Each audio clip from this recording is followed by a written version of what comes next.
Kukatpally JNTU యూనివర్సిటీలోని Manjeera హాస్టల్లో విద్యార్థులు తినే ఆహారంలో పురుగులు రావడంతో విద్యార్థులు ఆందోళన చేపట్టారు. విద్యార్థులు రోజు తినే ఆహారంలో ఇలా పురుగులు వస్తుంటే యూనివర్సిటీ అధికారులు పట్టించుకోవడం లేదని ఆరోపించారు. ఇప్పటికైనా అధికారులు స్పందించి చర్యలు తీసుకుని నాణ్యమైన ఆహారాన్ని అందించాలని డిమాండ్ చేశారు. ఆహారంలో పురుగులు రావడంపై హాస్టల్ వార్డెన్ను విద్యార్థులు నిలదీశారు. దీంతో విద్యార్థులను బెదిరించడంతో విద్యార్థులు ఆగ్రహం వ్యక్తం చేశారు.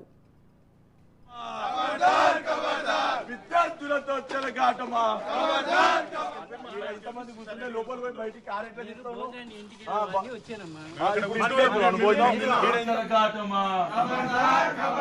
ఇదే మీ రాజ్యం, ఇదే మీ రాజ్యం, దొంగల రాజ్యం, దోపిడి రాజ్యం, ఇదే మీ రాజ్యం, ఇదే మీ రాజ్యం, దొంగల రాజ్యం, దోపిడి రాజ్యం. విద్యార్థులతో చెలగాటమా,